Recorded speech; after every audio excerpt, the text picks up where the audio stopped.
kasama mo. Sila ho mga kaibigan ko. Marami na kami mga laban na pinagdaanan. Masaya kami ngayon na wala na. Dito ka, may bibigay na namin sa'yo ang lahat-lahat ng ko. Hindi ko alam kung tatanggap ko inaalok na. Hindi ko alam kung handa na ako maging Montenegro bago pa sa akin ang lahat ng pang. Dugong Montenegro ang nananalaytay sa iyong mga lugar. Hindi mo may tatanggi kung may pagkakailan ang iyong tunay na pagkatao. Napakahabang panahon na naiwalay ako sa inyo. Hindi ko alam kung paano ako makikisama sa pamilya niyo. Kamagala na, tulungan pa namin ng lolo mo maka-outlet. Pangako ito bilang isang ama. Tinago ni Olga ang labi ng manik dito. I gave her a final resting place here. Huwag mo sisihin na sarili mo. Alam kong minahal mo rin siya. Don't worry, I'm sure. Matatahimik na ang kaluluwa ni Manik dahil nandito ka na.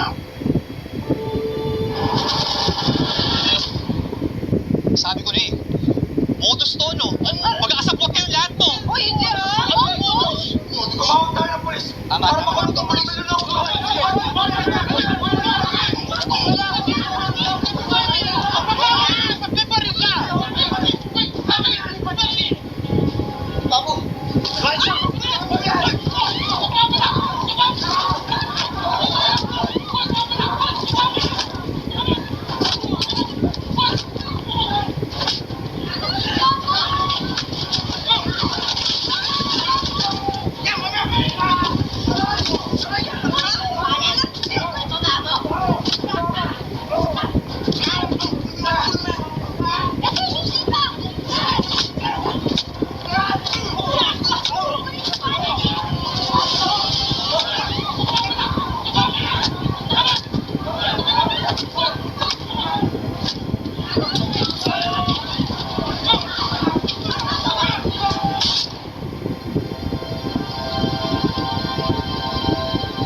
Kuya,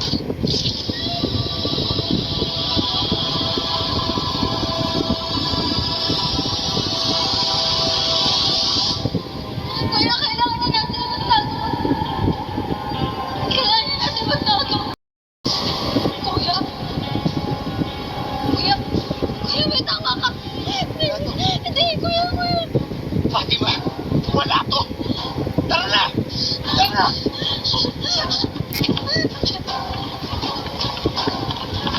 Nay! Saan na sina Kanoy at Bunso? Akala ko ba kasama nyo na? Mga una-una sila sa tagpuan. Tara! Kuya, kailangan.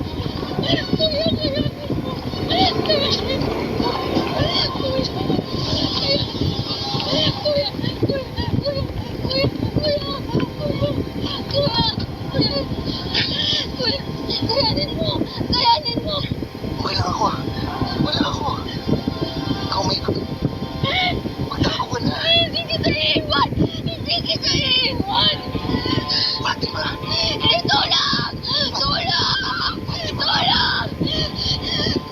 Okay lang ako. Hindi kita iiwan, kuya. Tumawad ka. Tulong, kuya.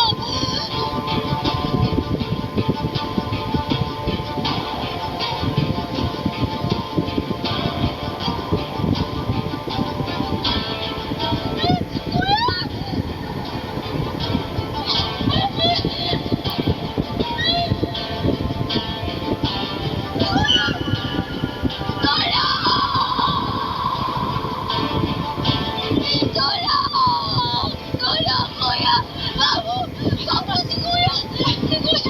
Si kuya may tama.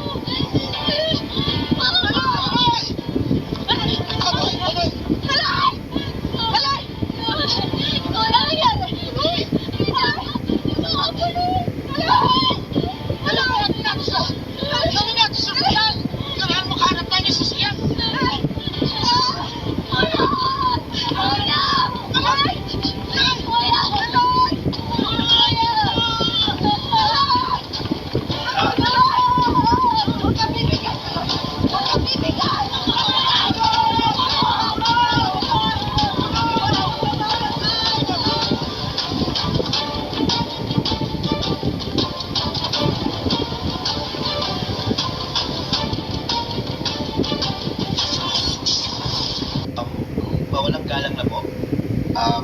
Bilang mga kaibigan po ni Tanggol, mapapadalas yung po po yung makikita dito. Ano po ba ang itatawag namin sa inyo? Lolo Julio po ba? Don Julio. Don Julio, masaya po kami na nakasama rin ni Tanggol ang tunay niyang ama at lolo niya. Oo nga ho eh. Sakto na yan. Matagal niya lang hinahangad na alis siya ng mga magulang niya. Kaya nga po, pinagbutihan ni Tanggol ng negosyo para yumaman dahil naisip niya na ito lang tanging paraan para mahalin siya ng pamilya niya. Negosyo? Ano bang negosyo na Tanggol? Nagbebenta po siya ng mga mahaling sakyan at isa po siya sa may-ari ng pasugalan. Siya na po ang namamahala ng dating negosyo ng mga kabalyero. Negosyo ng mga kabalyero? Opo. Wala namang matay mga kabalyero. Si Tanggol na po ang namahala ng mga ito. Ang ibig mo sabihin, nagbebenta ng droga si Tanggol?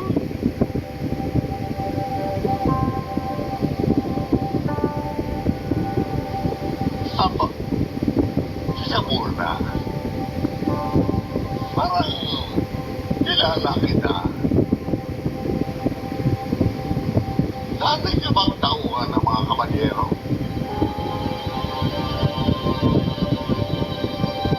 Tama po kayo. Pero ngayon nakita ko lang po ang katapatan ko. Dahil kinukup niya po ako mula na mamatay mga kabalyero. Iba rin ang puso ni Tanggol. Kahit nakalaban niya ako, nakita pa rin niya ang kabutihan ng pagkatao ko. Kaya kampante po ako na matatanggap niya si Ramon bilang ama niya.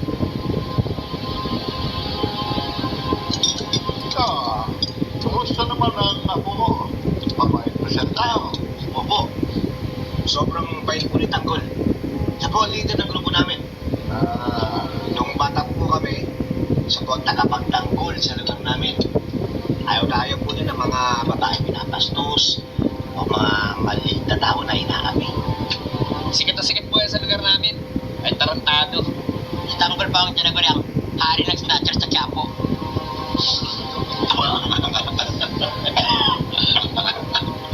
Ano? Pero kayo po mga businessman na po. Mabait na tao po ang apo. Madiskarte at grabe mag-isip.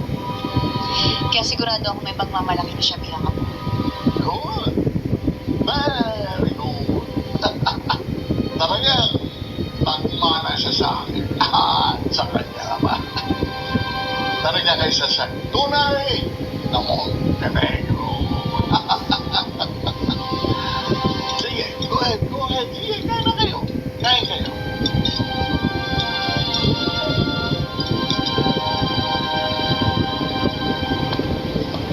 Oh. Ano sabi ng apo? Hindi pa rin yan lubos matanggap na siya sa Montenegro. Natural lang yan. Magpakasaya yan lahat para sa kanya. Medyo kinikilatis pa rin yan tayo. Sigurado ko hindi niya natatanggap. Kapalaran niyang maging sa Montenegro.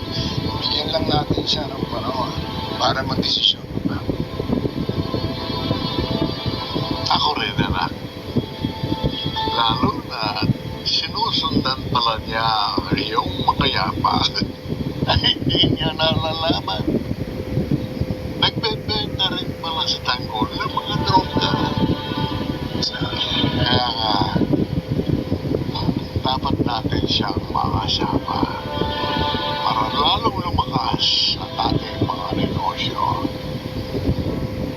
Nasa mabuting kamay ang kinabukasan ng pamilya Montenegro. Hindi na dapat natin siyang pakawalan pa, anak. Sama. Hanip, no? Napakaswerte talaga ni Tanggol. Napakarangyang buhay pala talaga yung naghihintay sa kanya. Pero sa tingin nyo, sasama pa kaya tayo ni Tanggol? Pag hinuwan na siya ng lolo at tatay niya. Huwag kayong mag-alala. Hindi tayo iiwan nun. Kailan ba tayo iniwan ni Tanggol? Paano sinabi si Divina? Kakailanganin pa ni Tanggol si Boss Divina. Malaking bagay siya ng negosyo natin eh. Oo nga. Malaki pa ang kapital natin. May dalawa pa tayong diamante. Pampalago ng negosyo.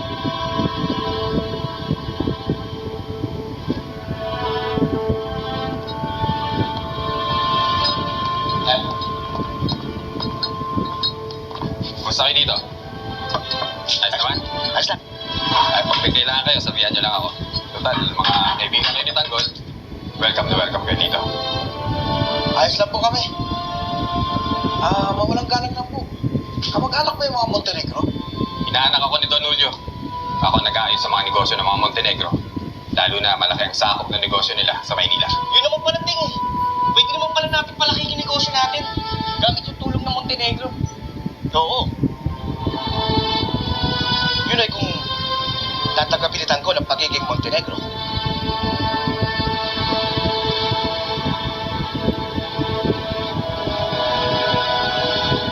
Okay, paano? Maiwan ko muna kayo.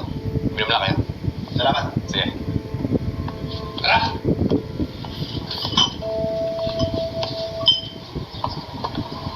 Diyan na sa Tanggol. Tanggol! Apo! Halika!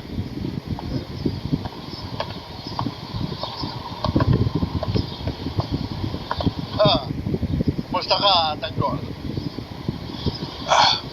Ayos mo po. Maraming salamat Binigyan mo ng maayos na lugar si Mokang. Pero kinakailangan natin i-break siya sa mga magulang niya. It's the least I can do.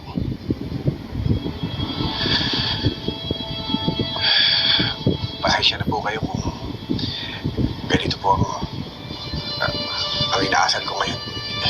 Hindi po kasi ako sanay sa ganito eh.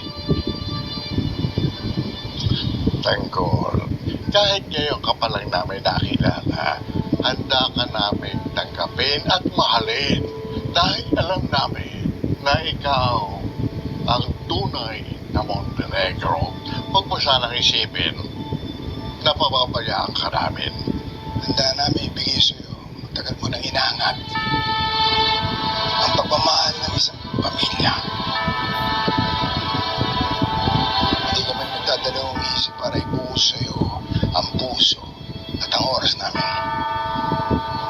At isa pa, Tanggol, tandaan mo, inihanda namin lahat ang kahariang ito para sa tagapagmana ng mga Montenegro. At ikaw yun. Sayang naman kung tatalikuran mo lang ang lahat na ito. Sa iyo lang mapupunta ang lahat ng ito.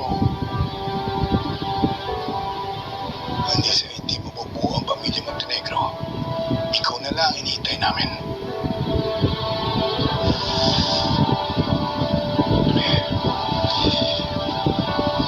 Alam ko po, marami akong dapat matutunan sa inyo pero sige po. Tinatanggap ko po na mapabilang sa pamilya Montenegro. Good. Very good na po. Very good. Very good na po. Very good. Hindi ka magsisisi. Magbabago ang landas ng buhay mo bilang isang Montenegro. Maraming salamat po.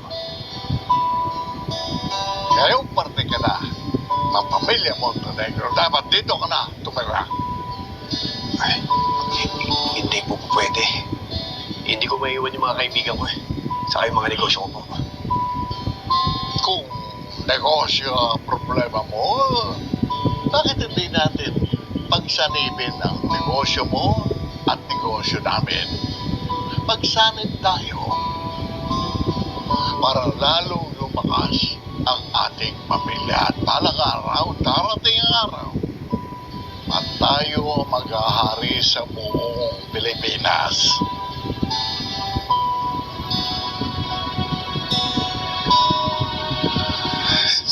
Sige po.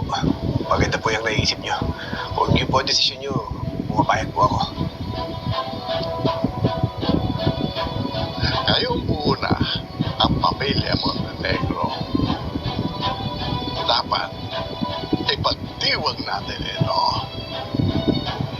Dapat ipakilala kita sa aking mga kasosyo at sa aking mga makapangyarihang kaibigan. Huwag na po. Isa po nahihiya po ako baka. Bakit mahihiya? Wala kang dapat ikaya, isa kang Montenegro. Ipakikilala ko sa kanila na ikaw ang magtataguyod ng pamilya Montenegro at dapat ipagdiwang natin ang pagkakataong ito. Bako, ihanda mo ang La Mortesa. Dapat espesyal ang pagdiriwang natin kay Tanggol. Ipakikilala ko sa lahat ang aking apo, si Jesus Nazareno Montenegro. Salamat sa pagtanggap mo. Salamat, Tanggol. Anak.